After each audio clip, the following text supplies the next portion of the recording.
happiness, hold on to it.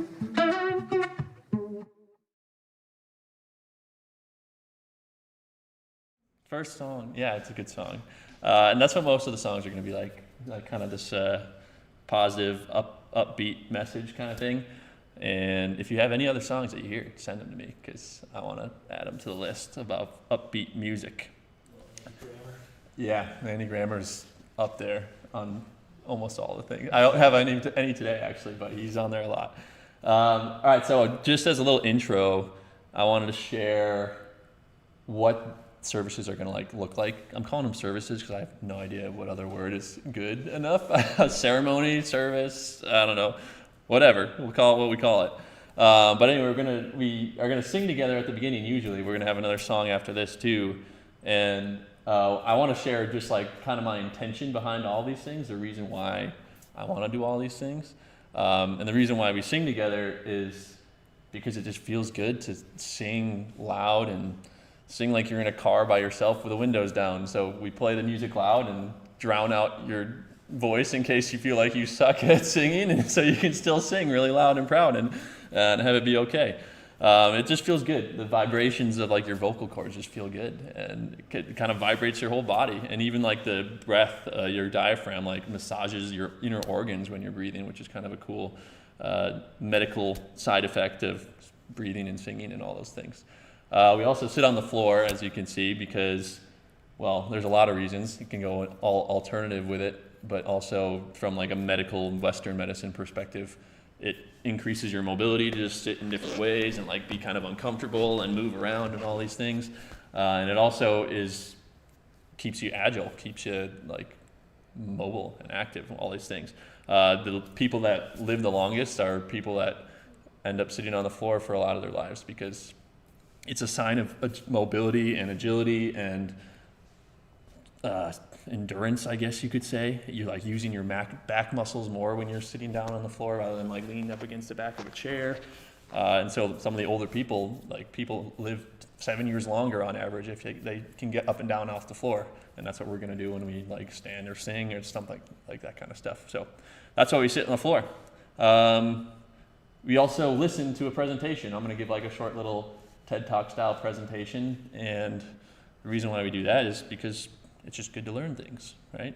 Like it's nice to listen to a speaker too who has the time to formulate ideas in a approachable way. Like it may get you to think differently about a subject or just appreciate the differences in the way someone else thinks. And I myself spend a lot of time thinking, a lot of life energy thinking about life design and that sort of thing. So I also like to speak because I like sharing ideas. I feel like I have something to share, and I think everyone has something to share, but I'm just willing to put the time and effort into making it a presentation. So if you're here to hear it, then that's great. I also truly believe that I'm like one of the happiest people I know, and I don't mean that in like a comparative way at all. I just feel when I look introspectively that I can't even imagine anyone being any happier than how I feel most of the time. And when I have moments like the other day when I was running through the forest like a baby deer and I was just like crying and laughing in happiness at the same time, it was like, holy cow, I don't know anybody who's had this experience before. It's a pretty rare thing.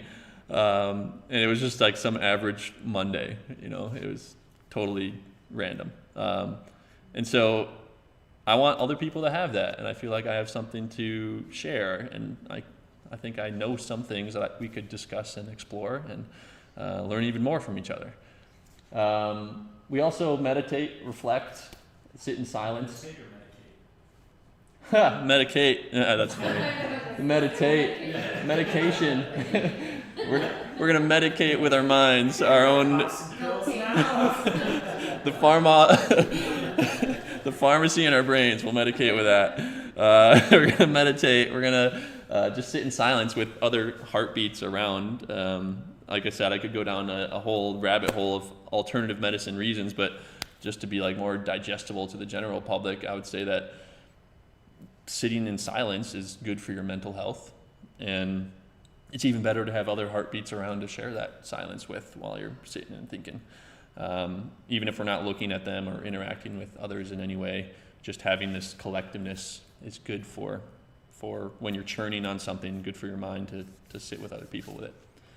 And then after we kind of meditate and reflect on either the topic or whatever, we're going to discuss that topic and spend 10, 20 minutes just discussing ideas. Why? Because we're smarter together, more smart than individually. Sometimes the discussions that we'll have will be active listening sessions, not like actually related to the topic. So I'll try to kind of like read the room and decide if that's something that we need. And even if we go into a topical discussion, you're always welcome to just like share an unrelated thing regarding your life. You can share your roses, your buds, your thorns, if you're familiar with that, the things that you're working on, things that are going well, things that aren't going so well.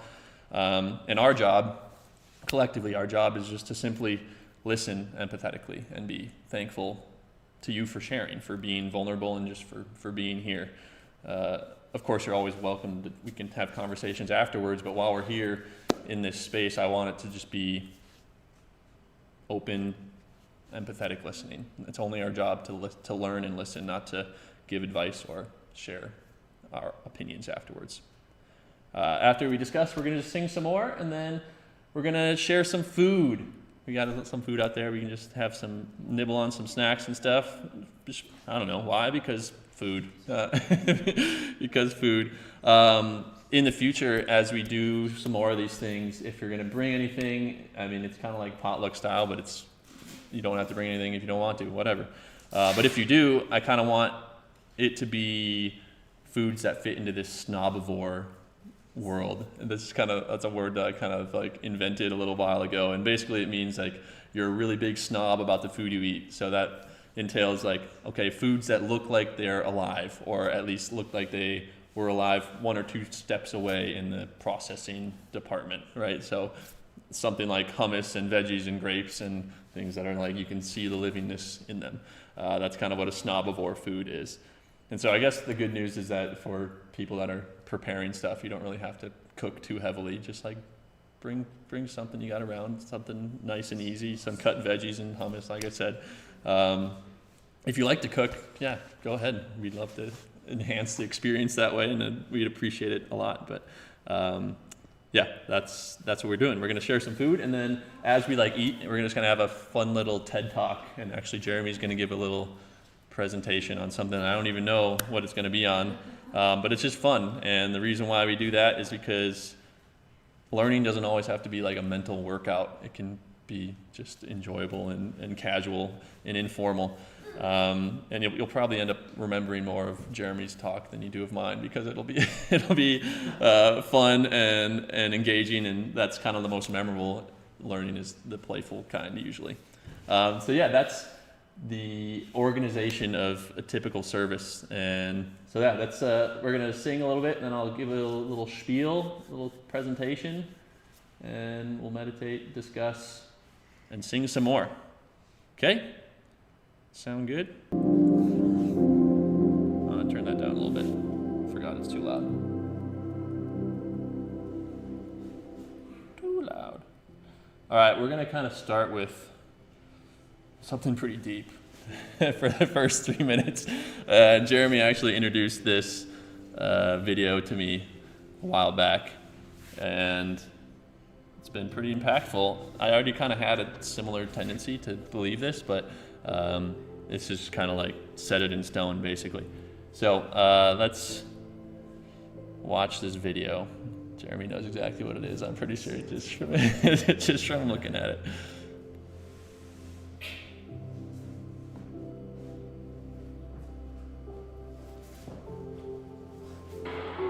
Time and again, Zeilinger has proven that no matter how extreme his predictions, We'll let it load for a second. I don't think so. It's usually pretty good. I just have to let it load. There you go. quantum theory works, even though it shouldn't. and perhaps the ultimate proof of just how unsettling It was working before. We'll see. Hopefully.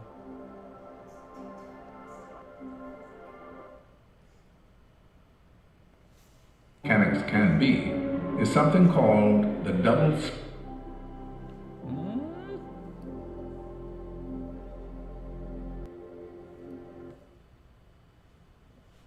Alright, let's pause that. We'll see. slit experiment.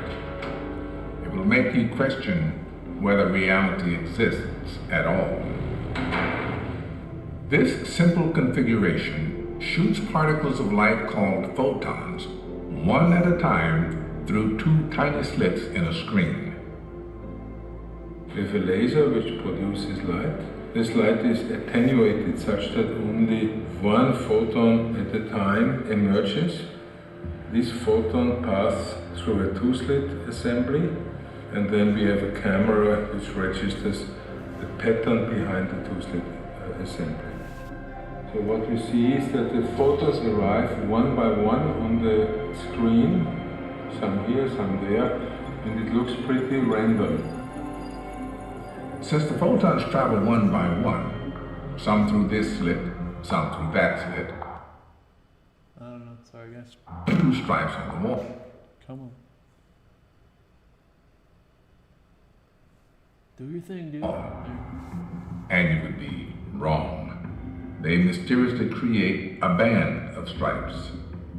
This is what you would expect to see if a constant beam of light shined through the two slits. It would spread across the wall like a wave. So how can single bullet-like particles of light create a wave pattern? This could only happen if the particles go through both slits at the same time. In other words, the particle is in two places at once. But strangest of all is what happens when you put detectors next to the slits. When the photons are being watched, the wave pattern disappears. Take away the detectors and the wave pattern comes back. This suggests that we can change the way reality behaves just by looking at it. Does this mean that reality itself is not real?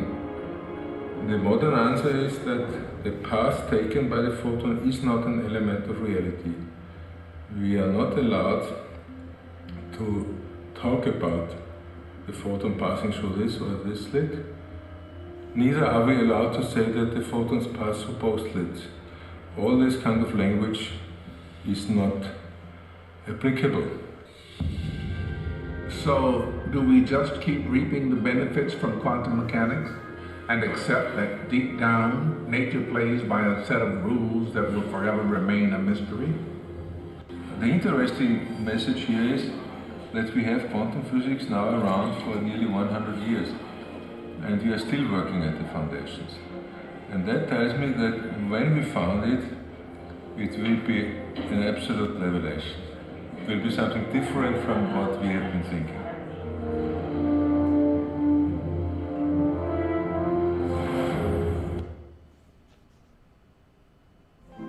So yeah, pretty heady for the first 3 minutes of of a presentation. But what this means to me, the main takeaway is that we're the creators of everything in our lives.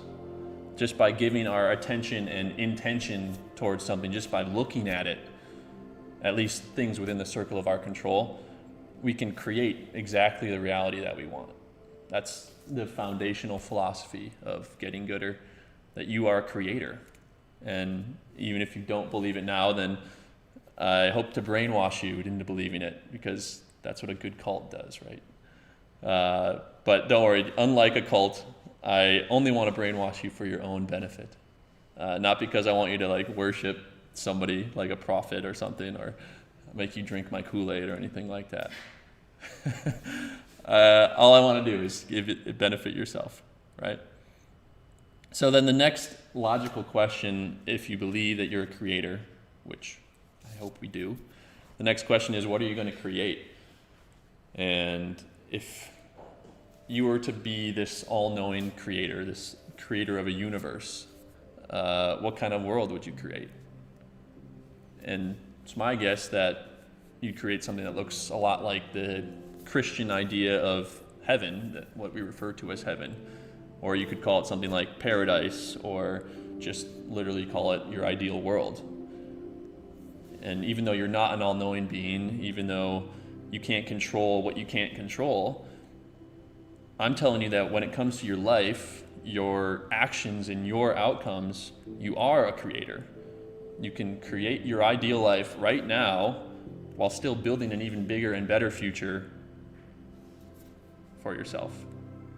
So it's not a this or that scenario, it's a this and that scenario. You can have both.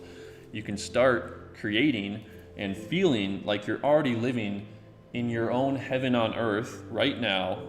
That dream, that feeling that you're striving for doesn't have to be something that lives somewhere off in the distance. It doesn't only come when you've reached some financial success or achieved some status or won a race or had a family or whatever. You can have that feeling today while still pursuing goals for the future. So these services, this group is going to be dedicated to that idea. My mission is to help you and others figure out exactly what your ideal life looks like, both now and in the future. And then help you with the struggles and the distractions and the missteps that are inevitable along the way as you pursue your ideal. This idea of choosing from an endless number of options of how to create your ideal life, maybe it's a little bit overwhelming, but I think you'll be pleased to know that a fulfilled, satisfied, and deeply joyful life can actually be deduced to just a few areas. I believe these categories to be like the universal truths about humans. Like, if we pursue a life that satisfies all of these categories in some amount, and if the activities within these categories are the only things we spend our life energy on, I truly believe that it's a recipe for ecstatic, lasting happiness, one that leaves you alone crying and laughing in the woods when you're on a run by yourself. And you can probably tell by this list that there's a lot of overlap between the categories, and I bet you could think of some examples where a few things fulfill multiple categories at once. And like, that's what it's all about. That's how I feel about this group. This group is my creation to bring all these categories together. This group is all this wrapped into one. And that's why I'm so excited about it and excited to see it grow. You've probably heard the analogy before of living your life like buckets, separating your life into buckets. And it's a good one, so I'm not going to reinvent the wheel. I'm going to use it here too. But I want you to imagine your life energy, like it's a big picture of everything, your whole life, all the time you have left, in a big picture of like golden electricity. And you can pour this electricity, pour this life energy into the buckets that make up these life satisfaction categories. Now, these buckets will obviously be different sizes for different people. I might need a bigger bucket for socializing because I'm an extrovert and being around people gives me energy, so I want to pour more of my life energy into that bucket, pour more time towards that goal. And not only does the size of the bucket differ between people, but it would differ at different stages of your life too. So at one point in your life, you might be more dedicated to activity and play, at another to family, another to creating. You know, these buckets will change in size throughout different stages of your life. And so Getting Gooder will be there to help you figure out how big your buckets are at these different stages and how much life energy you're pouring into them, because oftentimes we don't always allocate our life energy appropriately. And also, I want to help us figure out when we've exceeded the threshold of a bucket, when we've poured too much life energy towards one thing, we've given too much time towards one area of life satisfaction, and that's caused us to sacrifice in some areas or cause overflowing and cause problems in our life because of that. So in essence, I think that this group will be something that helps all of us maximize our life energy so that our buckets are filled and that our experience of life is just pure bliss. Because really, at the end of the day, happiness, bliss, satisfaction, whatever you want to call it, that's the most important value. That's why we're the cult of happiness, because each week we'll do something to remind you that happiness is your North Star. And we kind of need to remind ourselves of that, and we need to remind each other in order to stay intentional, in order to avoid getting caught in the traps that distract us from true happiness. We'll keep reminding you and each other of this goal, because if you stay focused on happiness alone, the rest will come. The other core values that we usually hold of health and wealth, those will come naturally with happiness if that's the only goal. And it's inevitable for it to come, because a certain amount of health and a certain amount of wealth is necessary to be happy. But at the same time, there's also a limit. There's a threshold at which more wealth or the pursuit of more health is not impacting your happiness that much more. It's a diminishing return. It might even be taking away from your happiness in some way. So the one goal is to help you find this threshold where your buckets might be overfull, maybe overflowing, and it may be causing problems because you've given too much life energy to one area and not towards others. But the other side of the goal is to help you find this minimum effective dose, the bare minimum that you need to pour into a bucket in order to feel satisfied by it. Because you only really need to be as healthy as you need for your goals, right? You don't have to train for like an ultra marathon runner if your only goal is to be able to hike 10 miles maximum for the rest of your life. You don't need to be a billionaire if you want to live a modest, simple, purposeful life. It would be a waste of your life energy if you did that, if you poured extra time into those things and didn't use that time to amass more life experiences, more impact. And also, at the end of the day, health and wealth, the only point of them is to use them to do things you love, to buy your happiness, to buy your freedom, to buy your time, to use your body to do things, to go places, to suck the marrow out of life in any way that you can. In my opinion, to be human is to do things. Human is more of a verb than it is a noun, because you can't be human without action in some way, even if that means rest. Rest is an action as well. But you can't be human without action. You can't be happy without action. So you use your health and your wealth for that action. You use it to do things like learn and move and socialize and create and rest and relax and celebrate and pursue purpose. And all of those things, all those actions, the learning, the socializing, the resting, the relaxing, celebrating, pursuing purpose, all those things, they'd still be pursued even if you had no agenda on the other side. We'd pursue them for their own sake, their intrinsic value for how they make us feel. In other words, they're pursued because it feels good, and that's the only reason we need. Happiness needs no explanation, and that's why it's the ultimate goal, the ultimate pursuit to focus on alone. Now, I know this isn't news. We all know this to be true. But like I said, sometimes we need a reminder. That reminder helps keep happiness in our crosshairs, and it helps us stay intentional towards the behaviors that will give us happiness that truly lasts, not just a rush of dopamine to satisfy our wanting minds. It's about maximizing the experiences that make us feel good, and then having the mindfulness to sit back and just be grateful, be gracious for what we have. It's about making the most out of this life while we can, because by some miracle, the elements that make us who we are, the carbon, the nitrogen, the hydrogen, the oxygen, the sodium, the potassium, etc., all those things, all those elements somehow got organized into this beautiful vessel that we get to live our lives through. And while we have this ableness, this intelligence to make decisions, and the ability to create, our duty is to live life as best as we can. It's our duty to maximize our life energy in pursuit of our ideal, to suck the marrow out of life and ensure that every last drop of life energy gets used and not wasted.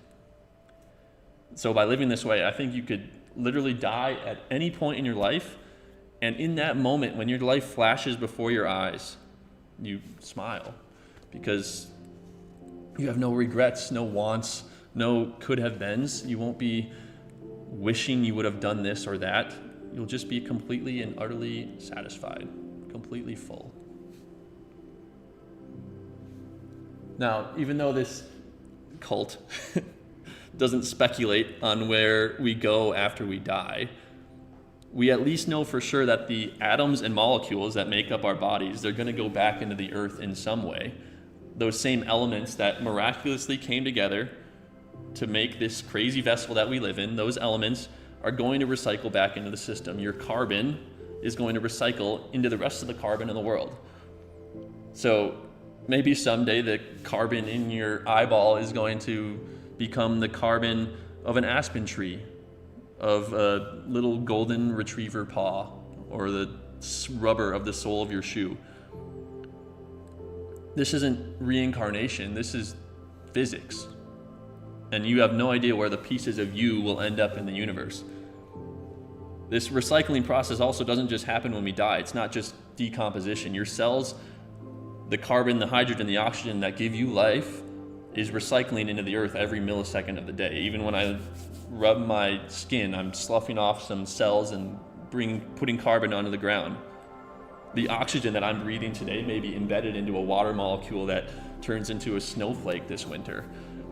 So it's my belief that it doesn't matter where our souls end up in some afterlife. What matters is that we do our best to create heaven on earth right here, right now. Even if your intentions are completely selfish, even if you pursue only your own physical being, you only care about your own physical being, I think you'd still pursue the selfless goal of creating heaven on earth, of creating paradise. Because if you're completely selfish, you'd selfishly want to look after those physical essence of yourself. You'd want to take care of the atoms and molecules that were part of you, but ended up cycling around in the world and embedding in the flesh of any of the living and non-living things that make up this earth. So whether or not there's a heaven or hell or reincarnation or nothingness, it doesn't matter. So when you look around, you can see that you're on this beautiful planet. There's so many things to be grateful for and awed by and curious about.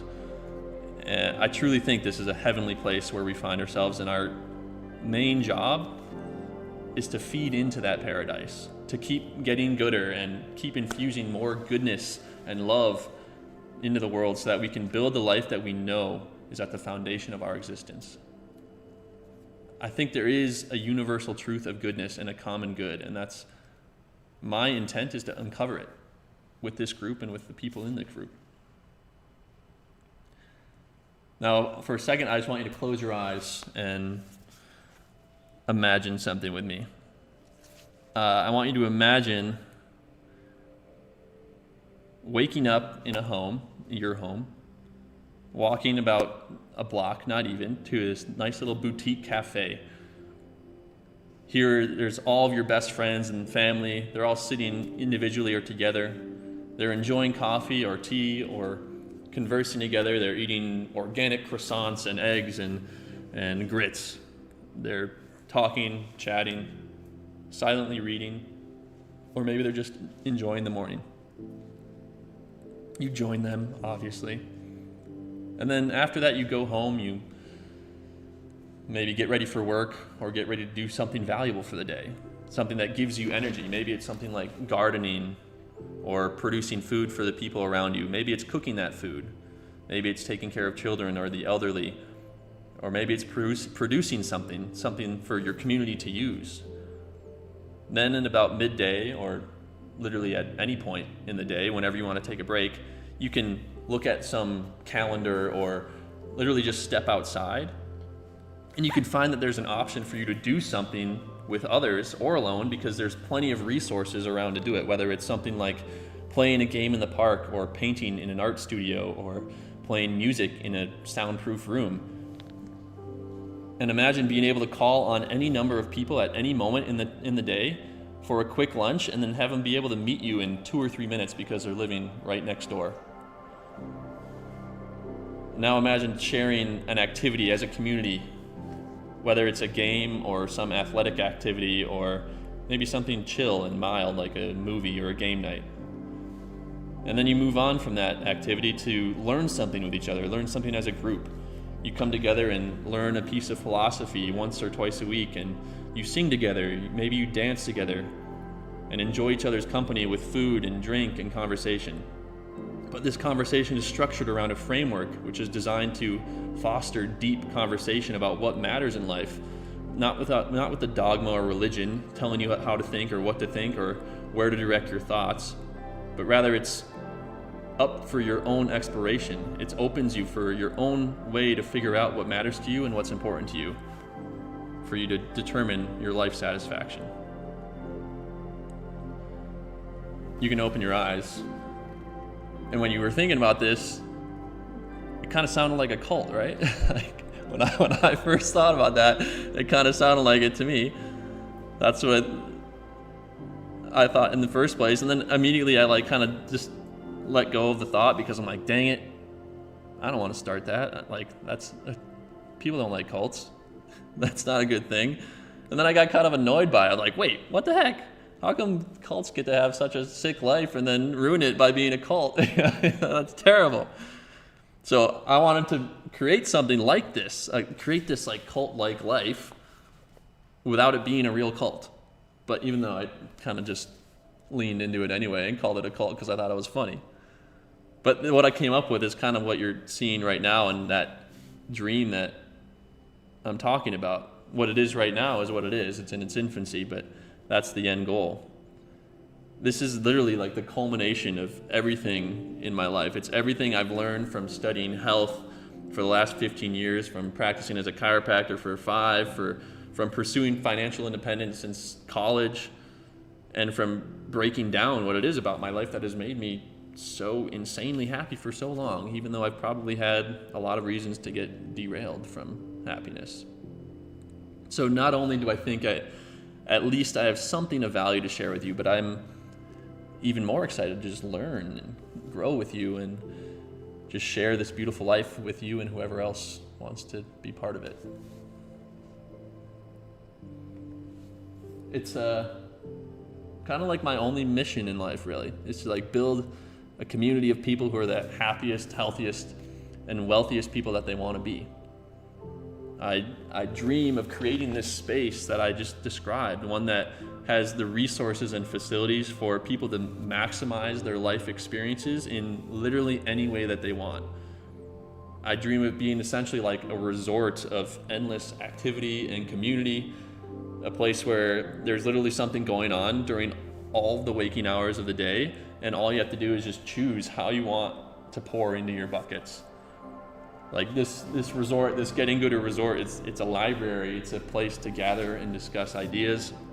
It's a music studio, it's a gym, it's a place to cook and share food, and a place to enjoy company, and it's all at your fingertips.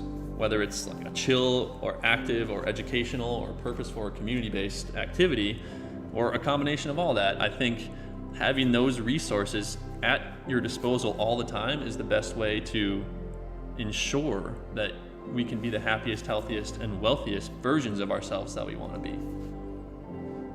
So that's my dream for this. Of course, right now that's in its infancy, like I said, but I know it's going to grow into something spectacularly similar to what this resort I've envisioned is.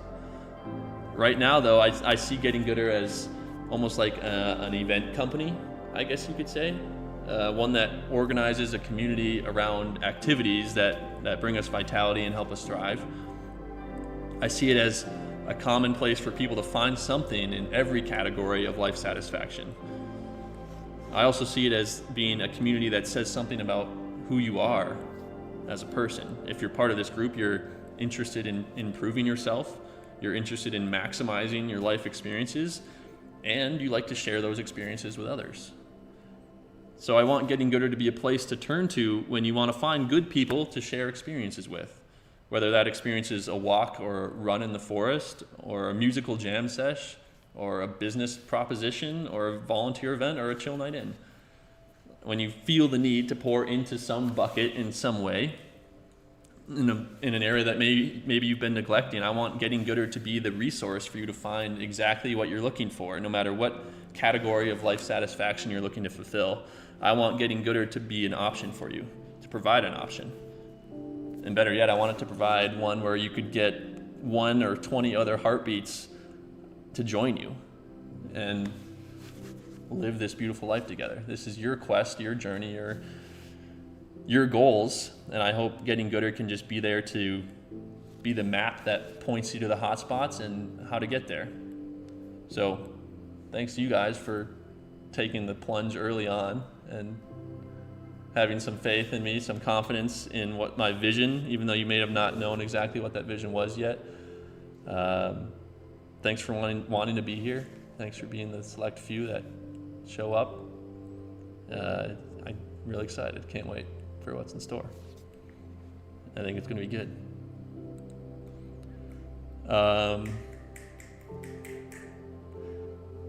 We're going to sit and meditate for a little bit. I'll change the music. Sorry that the lights don't go any dimmer, but we're just going to kind of sit with some thoughts that may have came up during that presentation. Yeah, there's a bathroom there. Feel free to get up and move. We don't have to meditate. We can just sit in silence. We could do whatever you want. You can think on the toilet if you wanted to. And yeah, we'll just kind of spend about 10 minutes being silent with each other.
Some of the things that I want to create in my life. I want to have a family, so I want to have some kids. How many? What's that? How many? I don't know. Okay. Yeah. Just Cute. wondering. Yeah. Until I feel like I can't be a good dad anymore. But yeah, I definitely want a family. I want to travel and spend significant amounts of time in other places in the world. For me, some of the most impactful experiences I've had have been through travel and learning from other people and their life circumstances and their experiences, the paradigms and things that they see that I have in my life.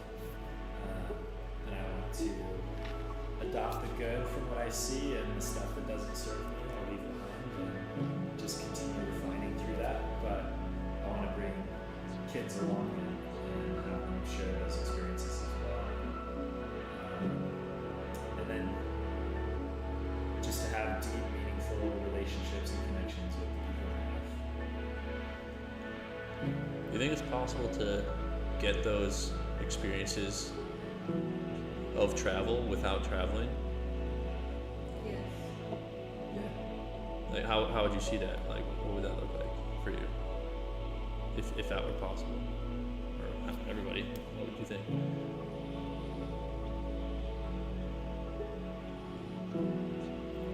Well, like your hike this morning or Monday or whatever. When you have moments of time where you're just free to process, feel, learn, listen to something new. I don't know. I mean, I feel like when your mind is free and your heart is open, like everyone you meet can teach you something. Everyone. Yeah, it's No unavoidable matter that they're where gonna you happen no are, matter what. Yeah, right? yeah. And does traveling make that easier to like open your heart? You think? I think being like on a journey, Yeah. you're sort of outside of your normal routines. It can feel easier. Mm-hmm.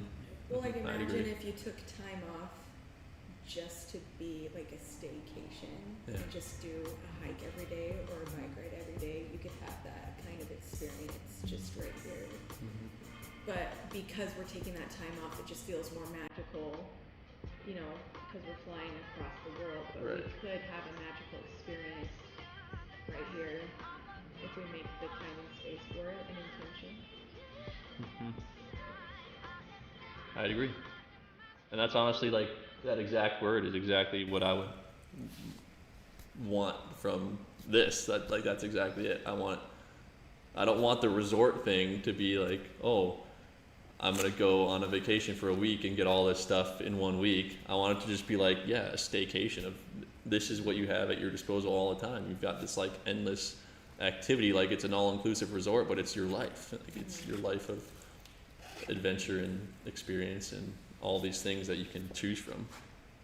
I like that you said that. I appreciate it too. Make your life like a staycation, pretty much. And the staycation. Yeah, I saw a quote once that said something like, live your life, construct your life in a way that you don't need to take a vacation from it. Yeah. Yeah. Create your days so there's enough balance, your weeks so there's enough balance that you're not like, oh, I have to get away. Yeah. Yeah, what do you like? Okay, let's go back to the bucket thing, I guess, again. That'd probably like fall under an activity and play category, Which, or an awe and wonder category. And like, what is that?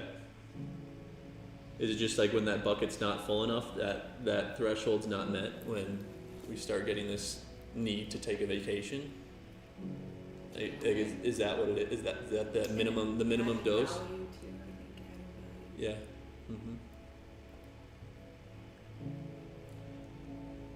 And so like, maybe we're in those moments when we feel like, oh, I need a vacation, we're probably putting too much time into like the adding value, the work part Yeah. of our lives. purpose and impact. Yeah. Learning. Yeah. And we need more of that awe and wonder, that freedom to explore and play and create maybe. When you were talking, I kept thinking about like summer camp. Yeah. You know, just in undergrad, I almost designed my own major in intentional living communities. There's like a directory of intentional living communities around the states, around the world. So people that are feminists and midwives, or queer, or environmentally, sustainable, want that to be their unifying mission. Or there's all sorts of religious ones, or Yep. vegan ones, or whatever, goats. Whatever brings you together to be that central thing, which is I've always been interested in the idea of community. And then I actually lived in a community in Oakland for 8 years that was very unstructured. It just happened to be a bunch of women, healing artists, at various phases of their lives, and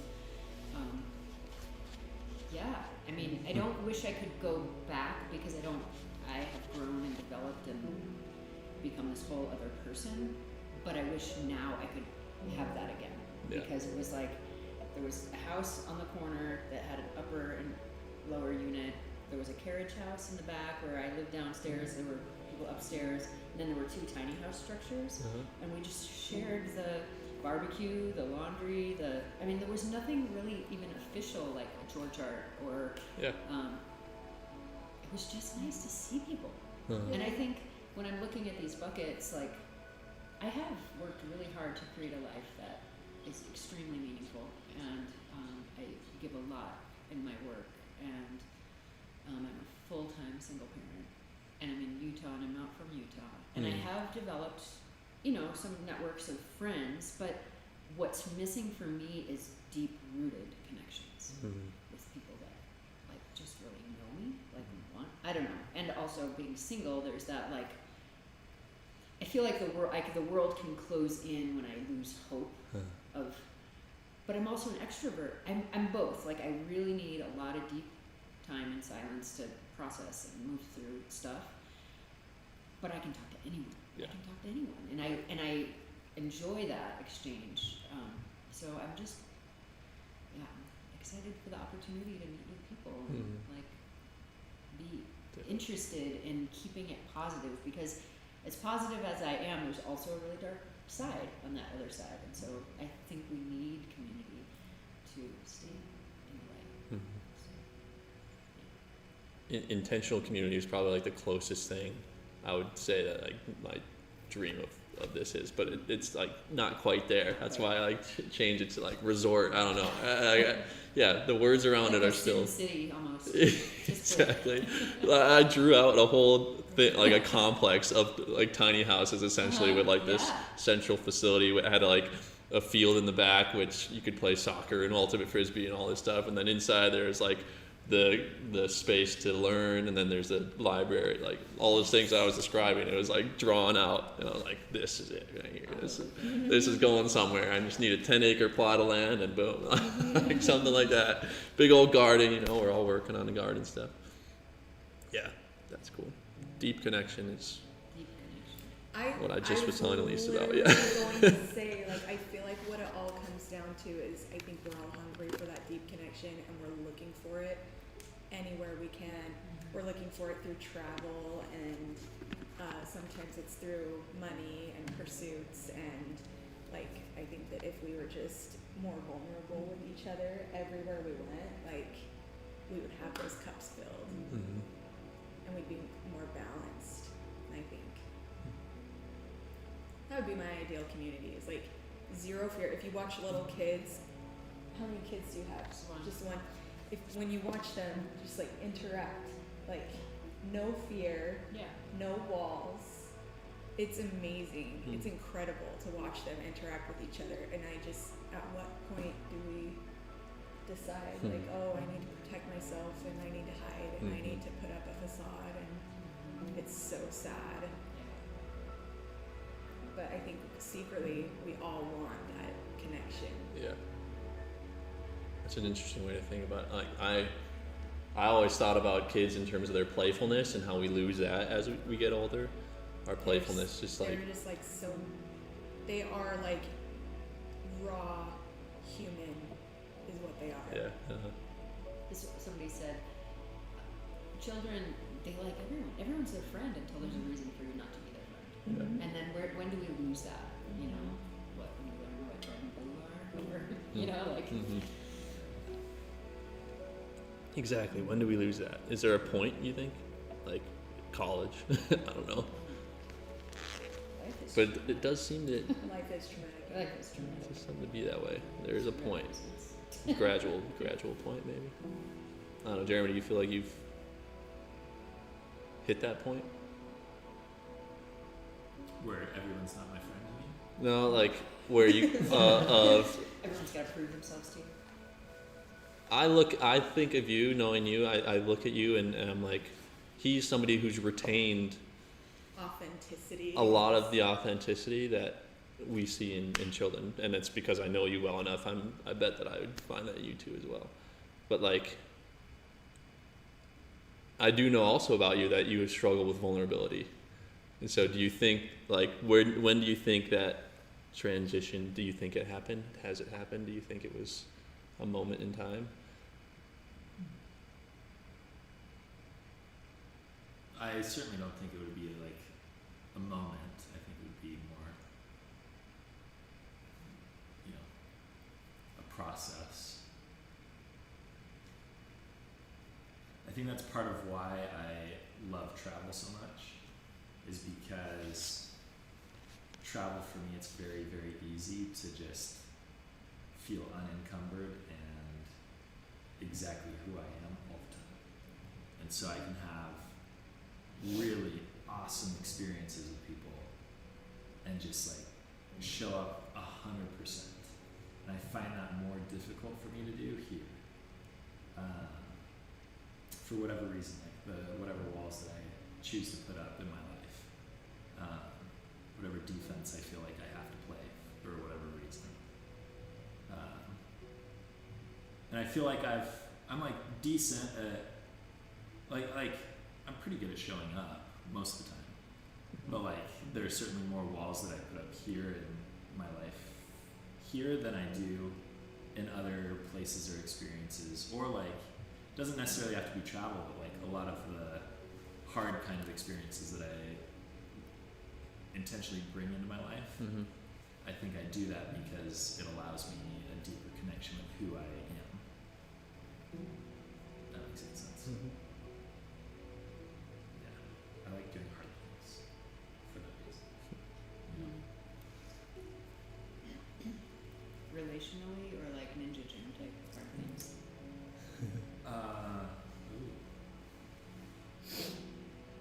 Like, They've been like more man like versus nature kind of thing. yeah, it's been more like that. Yeah, like an Ironman or ultra races and stuff like that. Or spending extended periods of time in the wilderness.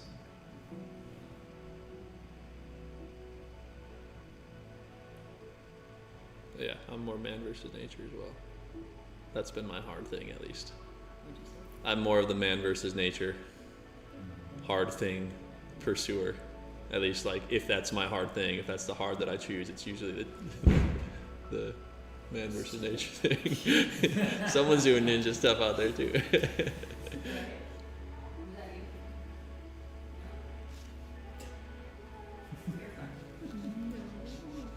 By accident. Was the You can have concept of like You can being a creator, was that new to you? Did you feel like that was kind of like a No. strange concept? No. No. Good. Good. I've looked into things, like The Secret and quantum physics and stuff, and the more that I learn, the more that I'm like, okay, we really do create our reality. But there's also this whole unlearning factor that you have to do, because whatever you were raised with and whatever was indoctrinated, you have to. It's it feels impossible, but chipping away at that is so freaking hard. So hard. Yeah, well, that's the crazy thing. You created it from what you experienced. You created what you're going through now. That story. So hard. And I was told, for whatever reason, since infancy, by my parents, that I am this version of me. And growing into myself, I'm they cannot be more wrong. Mm-hmm. And I can look back on my little self and my teenage self and how I was puppeted by them to be that version of themselves that they were telling me that I was. And I'm I literally walked the steps that they said, oh yeah, that's Elise, that's just what she does. And I'm they created that reality by just, kind of manipulating me in a way, and I'm not that at all. Who I am and who I am about to show them that I am is gonna shake them to their core. But I have to, I'm recreating this reality of who I actually am versus who they told me I was. I'm writing a blog series right now called Undressing Your Inner Demons. And it's essentially the unlearning process. Yeah. So I refer to those things, those past programmings, as your demons, and even though you're never going to vanquish them, you're never going to destroy them, you can tame them, you can strip them down into their nakedness and embarrass them for being some falsehood, some lie, some story you told yourself, and you can dress them back up and make them into something that better suits you. Even if that suited you back then, maybe that was useful for you at that time or in that environment, but now with your new goals and new intentions, maybe that's totally doesn't serve you anymore. And so you just gotta dress it down, dress it back up, do it up like a little sister does his brother. Looking at it in the face, you don't want to turn a blind eye to your demons. I think that it's part of the process of just looking it in the face and just being yep, I see you, I feel you, I hear you. Okay. Goodbye. That's it. Yeah. All right. We're gonna sing. Do we feel satisfied with that discussion? No, I want to know what kinds of things help each of you feel more connected to who you are and authentic.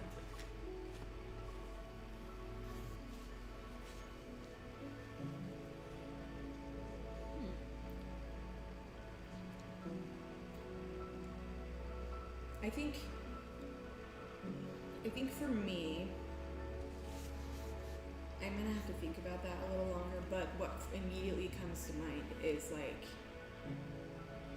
the level of darkness that I feel encompassed my life for so long made me that much more determined to be my authentic self, to invite and attract people who are on my same vibration, and I just feel I spent enough time living that lie of that person that I was told that I was, that I'm just bound and determined to be anything but that, rebellious. I'm going through a rebel phase right now. It's it's not really rebellious, I'm just being true. Yeah, and I'm just so bound and determined to do that because I am so exhausted by facades and other people's facades. I don't have any energy for that anymore. And I think I gave enough of my energy to that. for a while that if I'm just like true to myself and give that energy to people who can match my energy, then I feel like it's just that much more edifying and makes my day-to-day life like that much more worth living.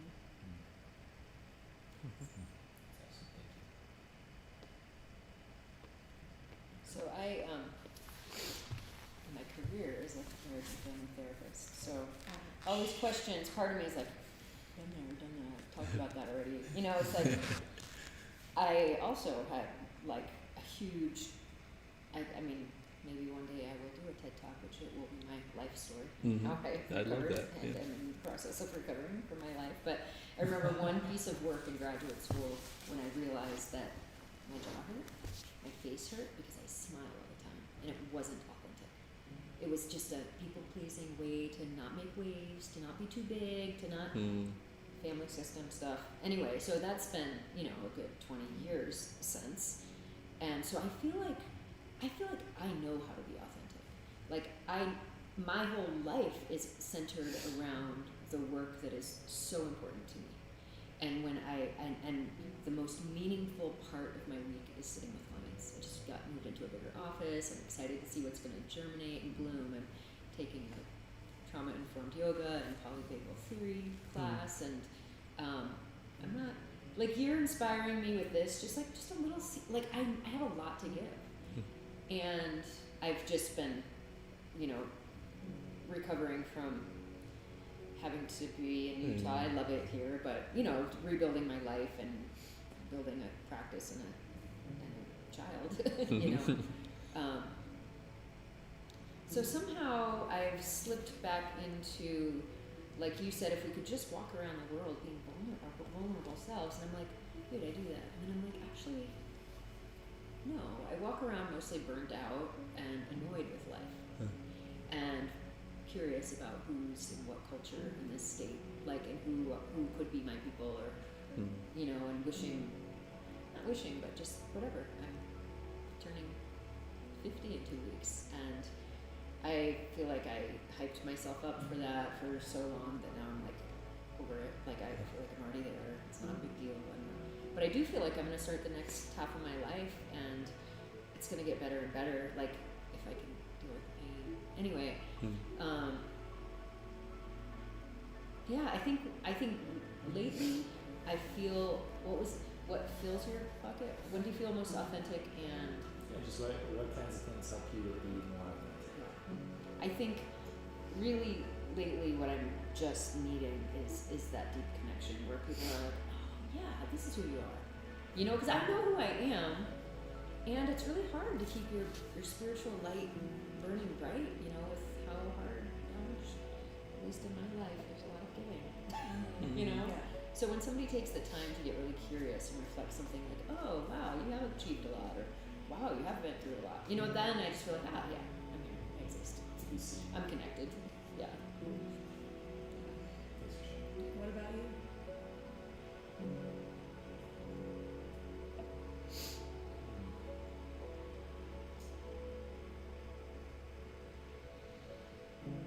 I have kind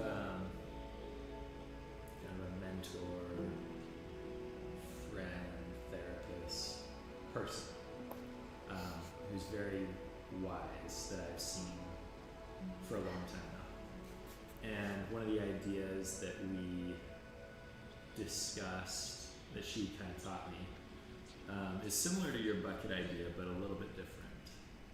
And we were kind of talking about this the other day, but like who I think I am, who I feel that I am, is a creative and compassionate and adventurous and freedom seeking, like these higher qualities, if you will, of I'm not my story, I'm not the things that have happened to me or the things that I've experienced. It transcends that, right? It's like if I was just my story, then it would be like, oh, I bought a Volkswagen Jetta, so I'm a Jetta, right? Like that doesn't compute for me, right? It's like if I take away the story, what's left, and to me that's a being that's full of light, right? And like, so is everybody out there, right? Everybody's a being full of light. And so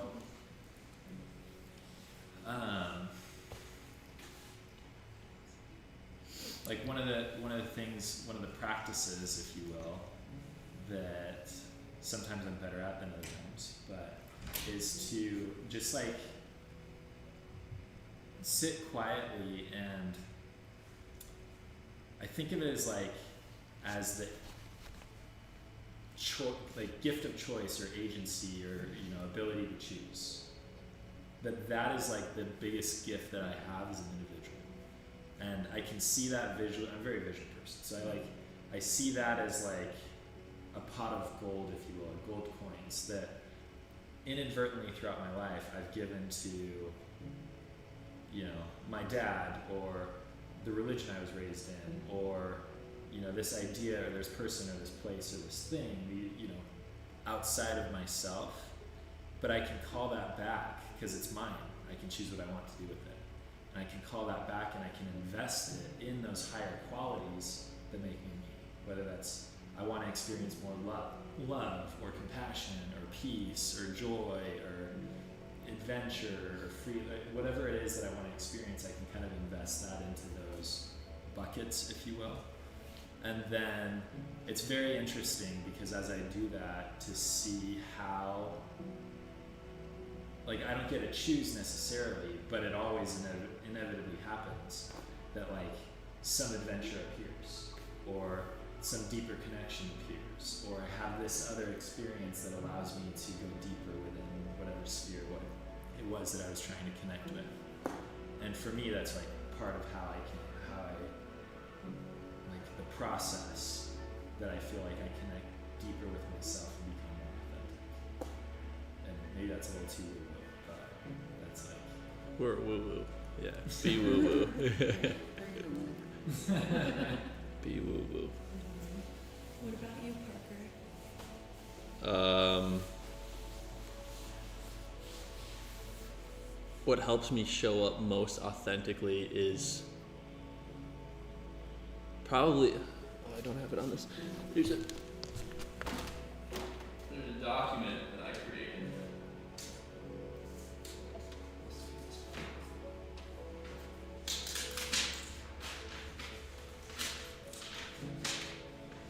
I literally call it the marrow. And as you heard in the presentation, it's like to suck the marrow out of life. Henry David Thoreau quote. And this is more or less like my way of like representing the buckets for me. It's very specific to me at this point in my life. And so it was just like kind of a activity that I did where I categorize the things that make me the happiest. I spent probably 2 months like writing down everything that makes me happy, everything that gave me some sort of bliss, or even just like a dopamine rush, like, oh, I bought this thing, it made me happy for a second. And then I like took all those things, I'm like, okay, these seem to be all related to creativity or to being with good people or to exploring and playing outside. Like I said, it's like the same as the buckets. And I'm like, okay, now what about those things were the specifics? Well, when I like to learn through blogs and books and podcasts and audio. Like I like to relax by going to concerts and parties and movies and events.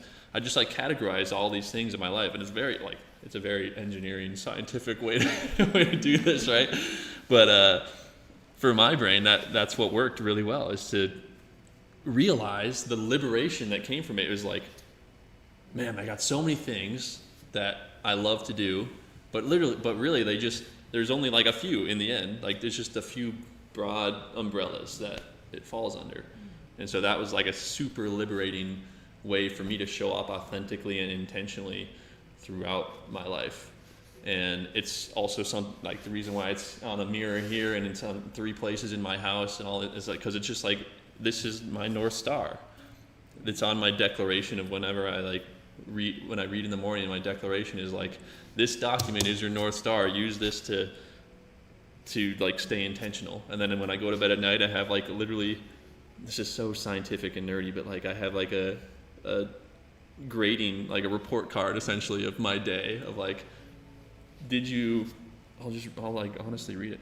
Did you learn something today? Did you help someone today? Did you like, and it's just a pass fail, right? It's not like you got an A in that category, not like that, but yeah, it's just a pass fail report card. Like, did I feed my sense of purpose of helping others design their happiest, healthiest, wealthiest lives? I'm going to put a check for that today because like I think I contributed in some way. Did I eat in alignment with my goals with food that enhances my vitality? Well, I'll probably say yes for that tonight. Did I drink only water? Yes, I did that. Like, so there's all these things that I like just kind of like grade my day and week on. Yeah, isn't that crazy? Yeah, like I'm like checking it off, making charts, pro con, all this stuff. Yeah. But that was my way of showing up authentically. Is like to do it very engineering, scientific way. Yeah. Ready to sing? Yeah. All right. Then we can eat and do all the things too. We can go grab food if we want. Jeremy's gonna talk for a little while after this. Yeah. Give a little TED talk. Yeah. Thank you, everybody. So much. Before we do, I just want to announce some events. Monday and Tuesday, tomorrow and Tuesday, I am hosting like this Spartan obstacle course race training session here at the Ninja Gym for about an hour. It's intense, but it's also can be what you make it. Forget about it. This will be like the first real one with a bunch of people, but I beta tested it a couple times and it was a pretty intense workout. But anyway, that's what's going on the next couple days. They're like $15 a session, but we'll work on that. Thursday, I'm gonna do these services like every Sunday and Thursday, basically. Thursday is probably a little more informal, and it's not gonna have TED Talks and food or anything like that, but we're gonna talk about different topics related to health and finance. And there's obviously gonna be some overlap. Like all those buckets are buckets that I could probably point to and be like, hey, this is what'll make you healthy, to like feed into that. But so yeah, that's just kind of the world. I obviously am going to address health and wealth, even though happiness isn't my North Star, but it's worth it to talk about so that we can be really efficient with that, I guess, so we don't have to spend any more time than we need to be healthy and wealthy.